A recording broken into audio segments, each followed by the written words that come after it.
अस्सलामुअलैकुम। आज के इस वीडियो में हम चैप्टर नंबर 5 जो कि हमारी फ़िज़िक्स की बुक का चैप्टर नंबर 5 है, उसके हम एमसीक्यूज़ और फिल इन द ब्लैंक्स को सॉल्व करेंगे। चैप्टर नंबर 5 हमारा है वेक्टर। तो चैप्टर नंबर 1, 2 एंड 4 के एमसीक्यूज़ और फिल इन द ब्लैंक्स मैं आपको सॉल्व करवा चुकी हूँ। चैप्टर नंबर 3 के प्रो एमसीक्यूज़ बुक में हमारे पास गिवन नहीं थे, तो वो हमने नहीं किए। तो अब हम करेंगे चैप्टर नंबर 5 के जो कि चैप्टर नंबर 5 वेक्टर है, हम उसके आज फिल इन द ब्लैंक्स और जो उसकी जो एमसीक्यूज़ है हम उसको सॉल्व करेंगे। तो स्टार्ट करते हैं आज की वीडियो। लेकिन अगर अभी तक आपने मेरा चैनल सब्सक्राइब नहीं किया है तो काइंडली आप उसे पहले सब्सक्राइब करें, उसे लाइक करें, उसे शेयर करें और ताकि ज़्यादा से ज़्यादा बच्चे इस चीज़ से फ़ायदा उठा सकें। तो हम स्टार्ट करते हैं आज की वीडियो चैप्टर नंबर 5 की फिल इन द ब्लैंक्स से। तो उसका जो पेज नंबर है,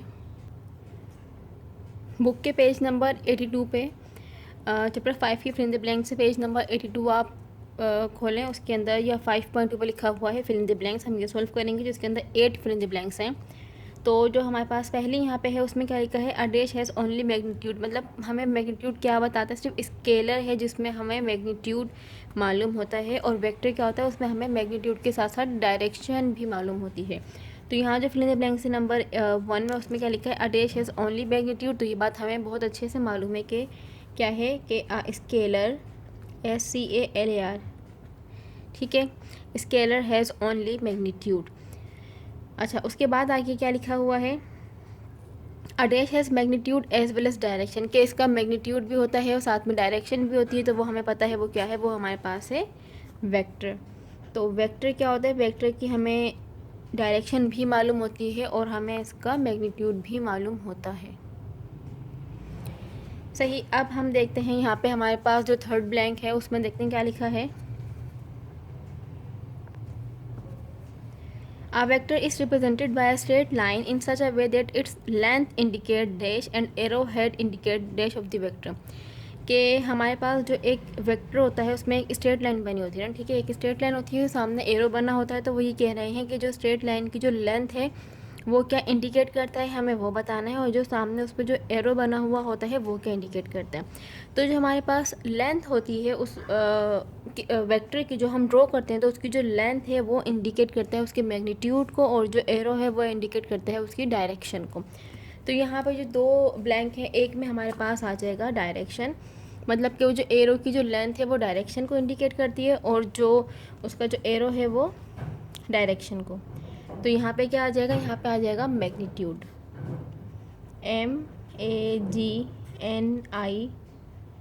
MAGNITUDE magnitude, and the arrow head indicate the direction, DIRECTIO and direction of the vector. ठीक है, अब आगे क्या लिखा है कि वेक्टर्स आर एडिड और subtracted graphically by dash rule, कि हम वेक्टर को ऐड भी कर सकते हैं, सब्ट्रैक्ट भी कर सकते हैं by head to tail rule. ये आपने जब चैप्टर नंबर 5 पढ़ा होगा तो वहाँ पे आपने देखा होगा कि वहाँ पे हम सिंपल जो तरीका होता है, सिंपल मेथड से हम वेक्टर्स को ऐड या सब्ट्रैक्ट नहीं कर सकते, बल्कि उसके लिए हमें एक ख़ास मेथड चाहिए होता है जो कि हमारे पास है हेड टू टेल रूल। सही, तो इसकी स्पेलिंग क्या है, HEAD, head to tail, TAIL, tail, head to tail rule.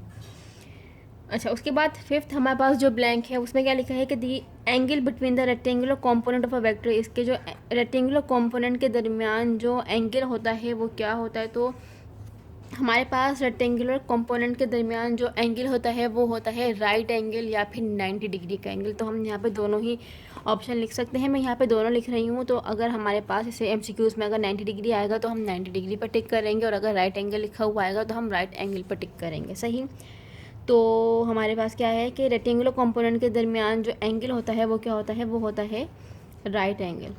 कौन सा होता है, राइट एंगल या फिर 90 डिग्री, क्योंकि राइट एंगल ही हमारे पास 90 डिग्री होती है, ये बात आपको मालूम होगी।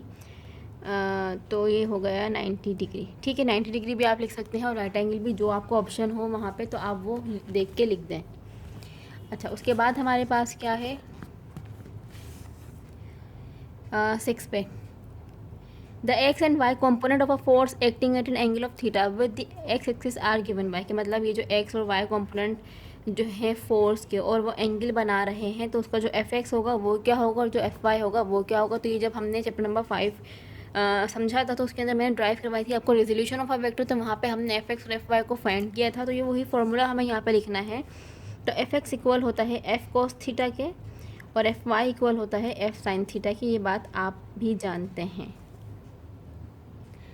ठीक है। उसके बाद क्या लिखा हुआ है 7 में कि in a right angle triangle sine theta equal होता है कोस और टेन। कि हमें क्या करना है, हमें बताना है कि राइट एंगल ट्राइंगल में साइन थीटा किसके इक्वल होता है, कोस किसके इक्वल होता है और टेन किसके इक्वल होता है। तो हमें इसका फॉर्मूला बताना है। तो ये बात मैं आपको चैप्टर नंबर 5 जब मैंने आपको समझाया था तो उस वक्त मैंने आपको ये बताई थी। ये फिर मैं यहाँ पर दोबारा से हो सकता है कि आप में से किसी ने ना देखी हो मेरी वाली वीडियो, तो मैं यहाँ पे एक बार फिर बता देती हूँ। फॉर्मूला याद करने का जो हमारे पास आसान तरीका था वो क्या था। मैंने आपको कहा था कि आप एक लाइन जो है, एक सेंटेंस है, आप वो याद कर लें तो उससे आप इजीली फॉर्मूले बना सकते हैं इन रेशोज़ के। वो क्या था, वो ये था सम पीपल हैव curly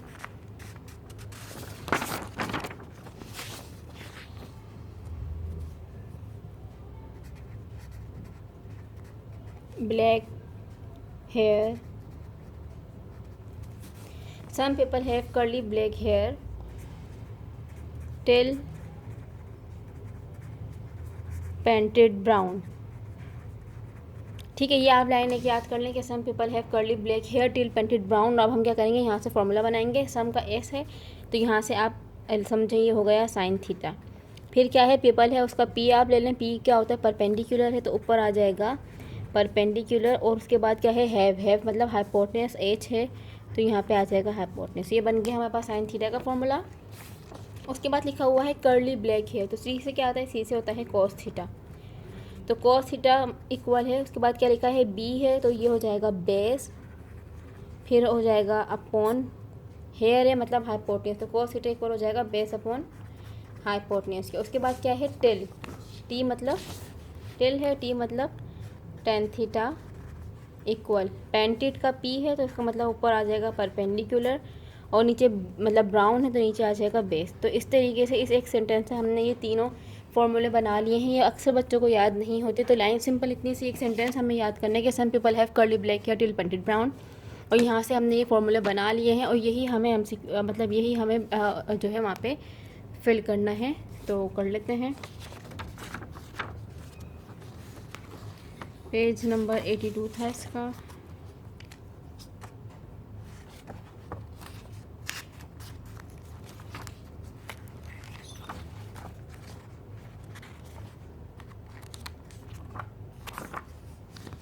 ठीक है, तो हमें यहाँ पे जो है इसको फिल करना है।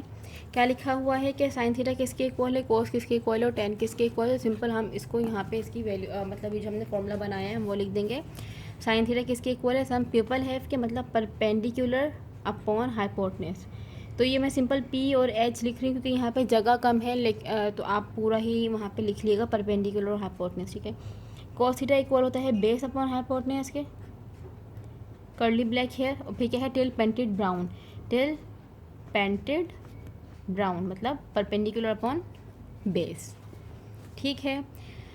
अच्छा, उसके बाद हमारे पास जो 8 ब्लैंक है उसमें क्या है कि if F x and F y are rectangular component of a force F then F equal है। कि अगर एफ एक्स और एफ वाई हमारे पास रेक्टेंगुलर कॉम्पोनेंट है किसी भी फोर्स एफ के, तो हमें एफ का जो है यहाँ पे मैग्नीट्यूड का फॉर्मूला लिखना है।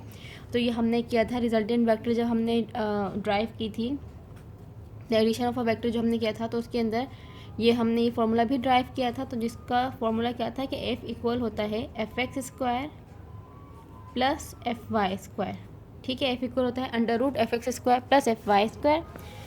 तो ये हमने चैप्टर नंबर 5 की 8 ब्लैंक जो है सोल्व कर ली हैं। अब हम सोल्व करते हैं इनके जो MCQs हैं उसको देखते हैं। पहला क्या लिखा है, डैश इज स्केलर क्वांटिटी। अच्छा, यहाँ पे ज़रूरी नहीं है कि यही आपको ऑप्शन गिवन हो, तो आपका करने का तरीका ये होगा कि हम बारी बारी ऑप्शंस को चेक करते जाएंगे कि वो स्केलर है या नहीं, या वेक्टर है या नहीं। सही, तो पहला हमारे पास है टॉर्क। तो टॉर्क हमारे पास वेक्टर है क्योंकि उसके अंदर एफ इंटू डी होता है। टॉर्क मतलब फोर्स की बात होती है, तो अब फोर्स जाहिर सी बात है वो वेक्टर है। तो इस वजह से टॉर्क को हम कैंसिल कर देंगे। मोमेंटम भी हमारे पास वेक्टर है और जो एक्सेलरेशन है वो भी क्या है, वेक्टर है। तो यहाँ पर जो स्केलर है मतलब वो क्या है, वो डिस्टेंस। ये बात हमें पता है कि डिस्टेंस हमारे पास स्केलर है और जो डिस्प्लेसमेंट है वो हमारे पास वेक्टर है। सही, ये हमने चैप्टर नंबर 3 में जब पढ़ा था तो वहाँ पे ये बात मैंने आपको काफ़ी डिटेल में समझाई थी कि ये डिस्टेंस और डिस्प्लेसमेंट किस तरीके से स्केलर हैं या वेक्टर हैं। अच्छा, अब हम आते हैं पेज नंबर 83 पे। तो इसमें सेकंड जो एमसीक्यूज हमारे पास है वो क्या है, dash is a vector quantity. अब हमें देखना है, बारी बारी हम चेक करते जाएंगे। वर्क क्या है, वर्क स्केलर है, डेंसिटी स्केलर है, टेम्परेचर भी स्केलर, क्योंकि टेम्परेचर को, डेंसिटी को, वर्क को कोई डायरेक्शन की ज़रूरत नहीं होती। लेकिन यहाँ पे एक ऑप्शन है वेलोसिटी, तो वेलोसिटी हमारे पास क्या है, वेलोसिटी हमारे पास वेक्टर है। बस आपको बारी बारी जो ऑप्शन है उसको चेक करना, उसमें से ये देखना है कि क्या स्केलर है और क्या वेक्टर है। अच्छा, उसके बाद थर्ड पे क्या है कि if a force F is multiplied by number N, के कोई भी एक फोर्स है उसको हम एन नंबर से मल्टीप्लाई कर रहे हैं, the magnitude of the new vector, के अब जो वो न्यू वेक्टर बनेगा, मतलब एक हमारे पास फोर्स एफ है, ये एक वेक्टर है, अब हम उसको किसी नंबर एन से हम मल्टीप्लाई कर रहे हैं। तो अब जो हम मल्टीप्लाई करेंगे तो अब जो नया वेक्टर बन जाएगा वो क्या होगा, तो जाहिर सी बात है जब हम एन को एफ से मल्टीप्लाई करेंगे तो उसका जो नया वेक्टर बनेगा वो बनेगा एन एफ, जो कि सही ऑप्शन है सी। ठीक है, एन एफ। अच्छा, उसके बाद क्या लिखा है, the unit of force in international system of unit is, के फोर्स का यूनिट क्या होता है, तो फोर्स का यूनिट न्यूटन होता है, इसका सही ऑप्शन है बी। फिफ्थ है हमारे पास, in a right angle triangle the side opposite to the right angle is called, के राइट एंगल ट्राइंगल में राइट एंगल के सामने वाला जो साइड होता है उसे हम क्या कहते हैं। वो ये कह रहे हैं कि एक राइट एंगल ट्राइंगल का मतलब है कि एक ऐसा ट्राइंगल जो राइट एंगल मतलब 90 डिग्री का एंगल बना रहा हो। अब आप देख सकते हैं ये हमारे पास एक ट्राइंगल है, ठीक है, और ये 90 डिग्री भी है यहाँ पे। तो ऐसा ट्राइंगल जो 90 डिग्री का एंगल बना रहा हो उसे हम कहते हैं राइट एंगल ट्राइंगल। और यहाँ पे उन्होंने हमें कहा है कि in a right angle triangle the side opposite to the right angle, के मतलब साइड राइट एंगल के सामने वाला जो साइड होता है उसे हम क्या कहते हैं। ये 90 डिग्री का एंगल है, इसके सामने वाला क्या कहलाता है, ये लाइन को पूछ रहे हैं क्या कहलाती है, तो ये लाइन क्या कहलाती है, ये लाइन कहलाती है हाइपोटेन्यूज। क्या कहलाती है, हाइपोटेन्यूज होती है। ये जो नीचे जो होता है इसे हम कहते हैं बेस, और ये जो 90 डिग्री का एंगल बना रही होती है लाइन, इसे हम कहते हैं परपेंडिकुलर। ठीक है, ये हमारे पास हो गया है परपेंडिकुलर। तो ये हो गया है परपेंडिकुलर, ये हो गया बेस, ये हो गया हाइपोटेन्यूज। उन्होंने हमें कहा कि राइट एंगल मतलब 90 डिग्री के सामने जो है वो क्या है, तो 90 डिग्री के सामने क्या है, हाइपोटेन्यूज है। तो हम यहाँ पे लिख देंगे सही ऑप्शन हमारे पास है ए, हाइपोटेन्यूज। ठीक है, उसके बाद हमारे पास 6 में क्या है कि in right angle triangle sine theta is equal to the ratio of, के राइट एंगल ट्राइंगल में साइन थीटा इक्वल होता है किसके रेशियो के। ये बात अभी हमने देखी है कि सम पीपल है, मतलब सम पीपल है साइन थीटा इक्वल होता है परपेंडिकुलर अपॉन हाइपोटेन्यूज के। तो हम ऑप्शन चेक कर लेंगे कौन सा ऑप्शन यहाँ पे है। यहाँ पे लिखा है पहला बेस टू परपेंडिकुलर, बी में है परपेंडिकुलर टू बेस, थर्ड में है हाइपोटेन्यूज टू परपेंडिकुलर, डी में है परपेंडिकुलर टू हाइपोटेन्यूज। तो हमें पता है सम पीपल है, तो पीपल मतलब परपेंडिकुलर है मतलब हाइपोटेन्यूज। तो इसका मतलब ये हुआ कि इसका जो सही ऑप्शन है वो हमारे पास है डी, के in right angle triangle sine theta is equal to the ratio of the perpendicular to hypotenuse. Okay, उसके बाद हमारे पास 7 जो लास्ट है हमारे पास एमसीक्यूज वो क्या है कि if F x and F y are rectangular component of a force F, की अगर F x and F y जो है फोर्स एफ के रेक्टेंगुलर कॉम्पोनेंट है तो टेन थीटा किसके इक्वल होगा। तो टेन थीटा हमारे पास इक्वल होता है F y upon F x के, जो कि हमारे पास ऑप्शन है बी। किसके इक्वल होता है, F y upon F x के। और जब भी हमने एडिशन ऑफ रेक्टेंगुलर वेक्टर की जो हमने डेरिवेशन की थी वहाँ पे ये बात मैंने आपको समझाई भी थी जब हमने डायरेक्शन फाइंड की थी, कि डायरेक्शन फाइंड करने के लिए मैंने कहा था हम टेन थीटा का फॉर्मूला अप्लाई करते हैं जो कि होता है सम टिल पेंटेड ब्लैक, ऐसा ही होता है। और परपेंडिकुलर ये हमारे पास जो थी, ये हमारे पास था ये वाला जो था, ये हमारे पास फोर्स एफ गिवन थी, ये हमारे पास एफ एक्स था क्योंकि ये एक्स कंपोनेंट है, और ये हमारे पास था एफ वाई मतलब वाई कंपोनेंट। ये फोर्स एफ थी, ये इसका एफ एक्स कंपोनेंट था, ये इसका वाई कंपोनेंट था। ठीक है, तो हमने क्या किया था कि टेन थीटा इक्वल होता है परपेंडिकुलर, परपेंडिकुलर हमारे पास ये मतलब एफ वाई है, तो यहाँ पे आ जाएगा एफ वाई, और बेस हमारे पास क्या है एफ एक्स, तो यहाँ पे आ जाएगा एफ एक्स। तो इस तरीके से टेन थीटा हमारे पास इक्वल हो गया है F y upon F x के। और ये हमारे पास ऑप्शन है B F y upon F x, ठीक है। और इसके बाद हमने इसमें एक स्टेप और किया था जब हमने ड्राइव की थी, वो थीटा फाइंड करने के लिए, मतलब डायरेक्शन फाइंड करने के लिए कि थीटा को हम वहाँ पे इन्वर्स में ले गए थे। तो डायरेक्शन या थीटा फाइंड करने का फॉर्मूला क्या हो गया था, थीटा इक्वल है tan inverse F y upon F x. ये हमने ड्राइव की थी, ये आपको याद भी होगा, ठीक है। तो इस तरीके से हमने इस चैप्टर नंबर 5 की जो 8 ब्लैंक्स थी और 7 इसकी एमसीक्यूज थे, हमने वो भी सॉल्व कर लिए हैं। अगर आपको इसमें कुछ भी मुझसे पूछना हो, कोई कन्फ्यूजन हो, तो आप मुझसे पूछ सकते हैं। अब जो नेक्स्ट जो पार्ट है उसके अंदर मैं चैप्टर नंबर 6 की फिल इन द ब्लैंक्स और एमसीक्यूज को सॉल्व करूँगी। अपना ख्याल रखें, अल्लाह हाफिज़।